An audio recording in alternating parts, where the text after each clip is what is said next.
Hello, thank you so much for looking in on my video about Strattons Tower. Strattons Tower is situated in a village called Little Berkhamsted, which is situated in a beautiful area of a special character and conservation area and greenbelt land that's situated north of Potters Bar and the M25 and south of the A414 running between Hatfield and Hertford, and indeed I think that you get just a glimpse of it as you travel along the A414 from Hatfield to Hertford.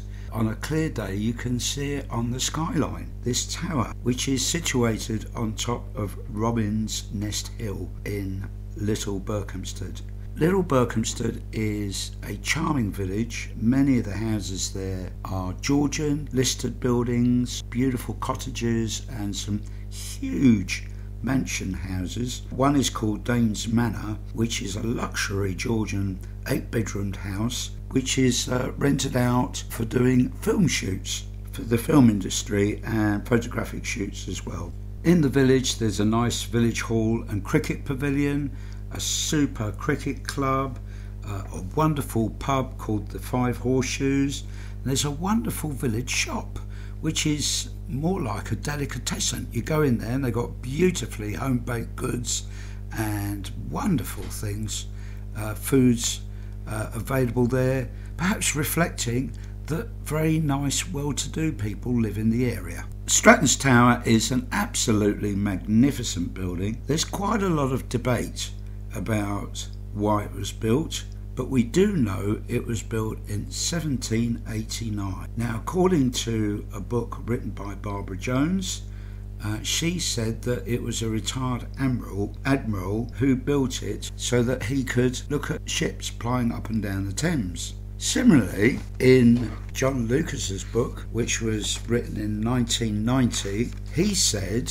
this tall, handsome red brick building known as Stratton's Folly was a folly indeed. He said that it was built as an observatory in order that its owner John Stratton, a retired admiral, could stand on the battlements and see ships plying up and down the Thames. In fact, a practical impossibility. The admiral destroyed all the documents relating to the building because he did not want his heirs to know how much it cost to build. But a lot of doubt about this. Indeed, in the Hertfordshire Mercury in 1888, there's mention of the Little Berkhamsted Monument. It's said that the Mercury believes it was built for the purposes of being an observatory for the gentleman of Stratton, the owner of the property, and after his decease it was not used and it gradually fell into a state of dilapidation, being known then to the villagers by the name of Stratton's Folly. Being an object of interest, says the account, standing on such an elevated position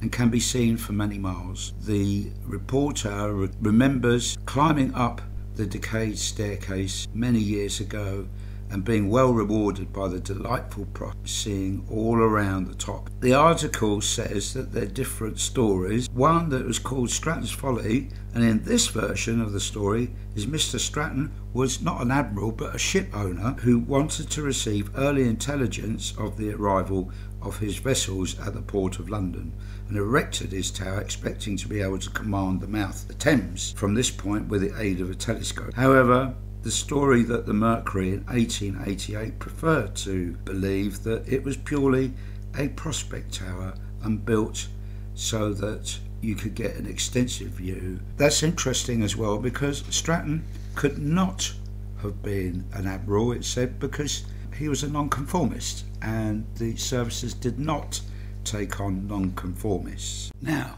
the current owner of Strattons Tower is a Mr.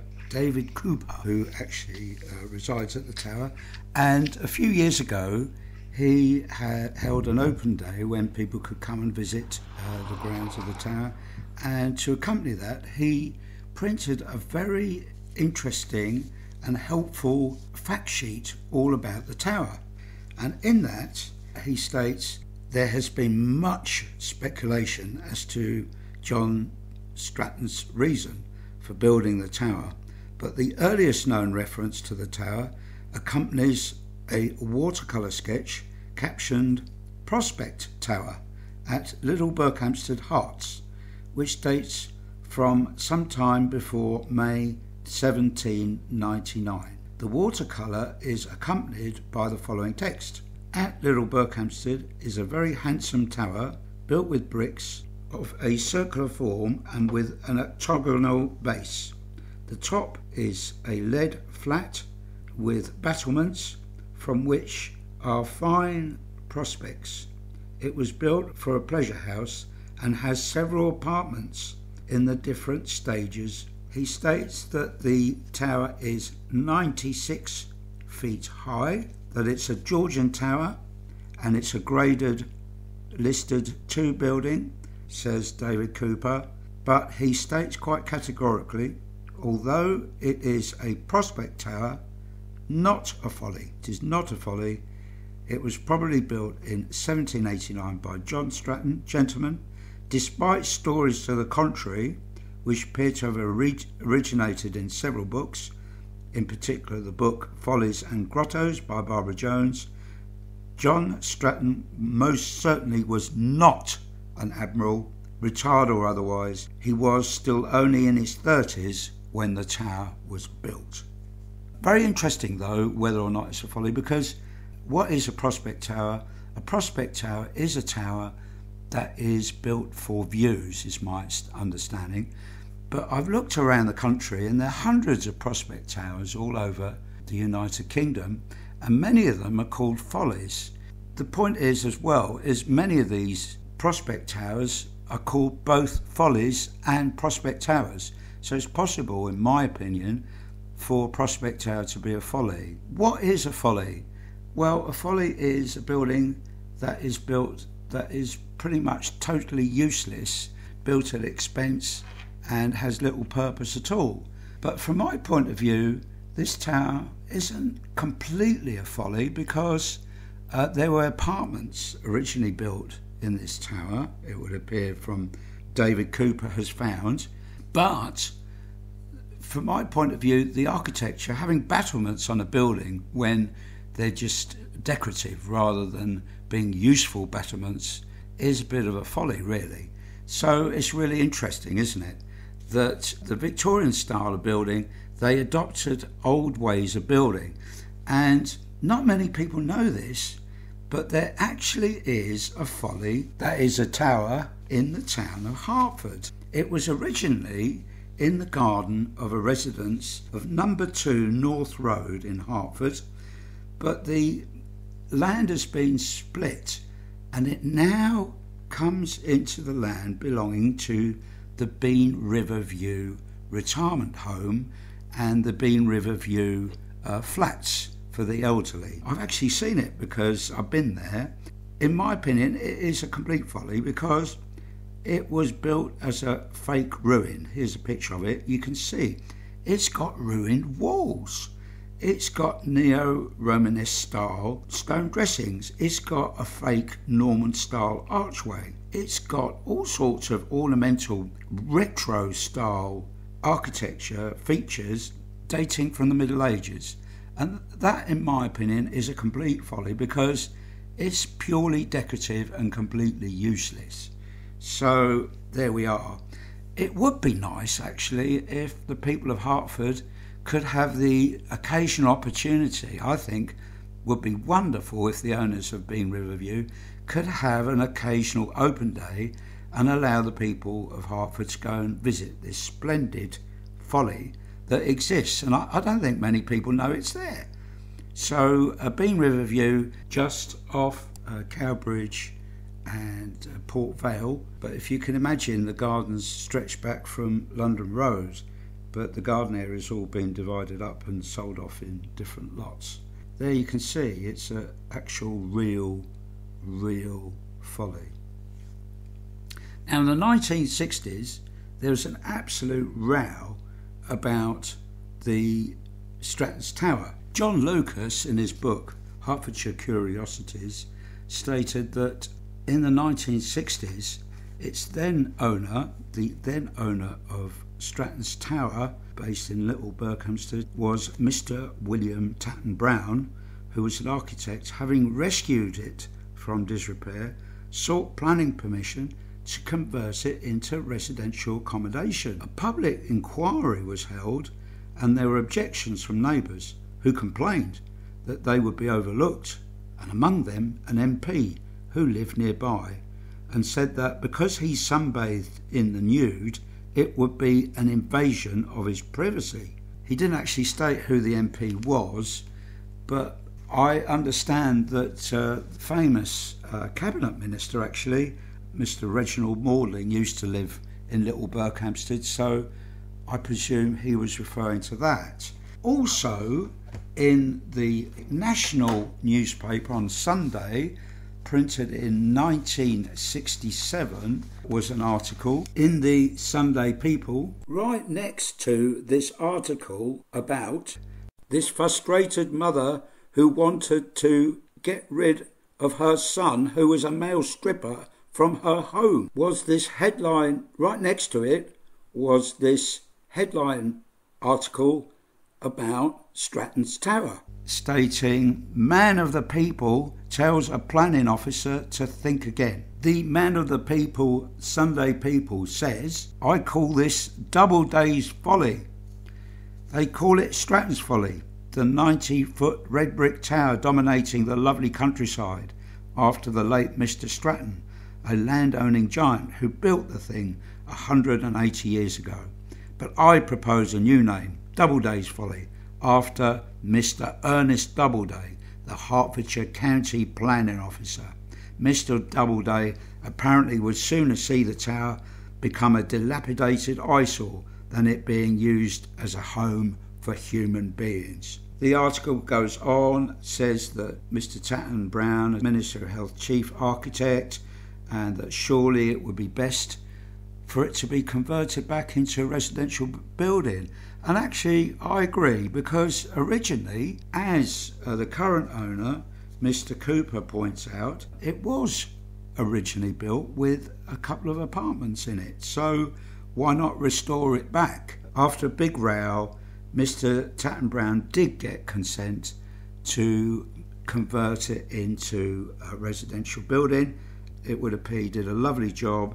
It was converted into living accommodation in 1971 by William Tatton Brown, and he rented it out to David Cooper, who eventually bought the building, and I think it was the right thing to do. It's a nice building.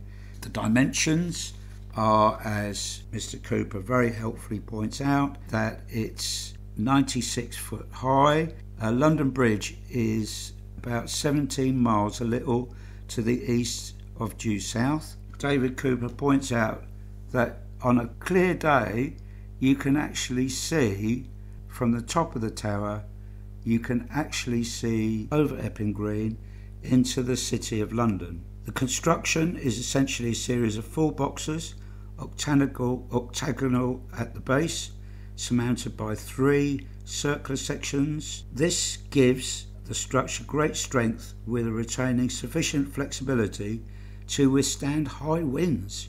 When the wind is particularly strong, there can be significant movement in the upper 2 stories, and in extreme conditions, some movement has been felt even in the library. So the accommodation, we've got kitchen, breakfast room and entrance on the ground floor. Then it goes 16 steps up to the mezzanine floor with a gallery, washroom, toilet and shower room. 15 steps up, first bedroom. 26 to the library. 30 steps, the second bedroom. 26 steps, the third bedroom. 13 steps, next 13 steps, observation room, and then you've got the roof. So there you are, you've got 2 bedrooms and a library, and the extension that Mr. Cooper has built is very nice indeed and very appropriate and fitting with the current tower. So there we are, and I think it's a really nice thing that David Cooper's done is to allow occasional open days, and he's done this extensive research. I'm very, very into the Stratton family, printed this wonderful, interesting leaflet.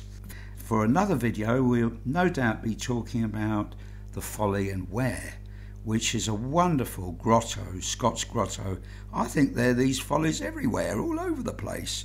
and they're amazing. They were built really as attractions, and the Scots Folly was built really to get visitors to come to the house and the garden. In a nice visitors book, all these people with too much money to burn built these lovely follies so that they could compete with each other, saying, I've got a bigger folly than you in my garden, I've got a bigger tower. And there you are. And there was a real appetite for retro style architecture. And Knebworth House, again, lots of retro Gothic style architecture all over that. It's not really, it could be a folly, but we don't call it a folly because it's a house, somebody lives in it. So that's my demarcation, is if the building has a purpose, useful, that people live in it, it's not really a folly. And pretty much the man of the people was saying similar, in that it felt strongly that Mr. Doubleday, the chief planner for Hertfordshire at the time in 1967, was saying it should remain a folly, unused, and not be a useful building. Well, I'm glad that it has become a nice residential place. What a fabulous place it must be to live in. If you want to sunbathe, well, put up your parasol. Anyway, all the very best. Please give this video a lovely thumbs up, and please subscribe to my channel. You'll be very welcome. Thank you so much for looking in on this video. All the very best now. Bye bye.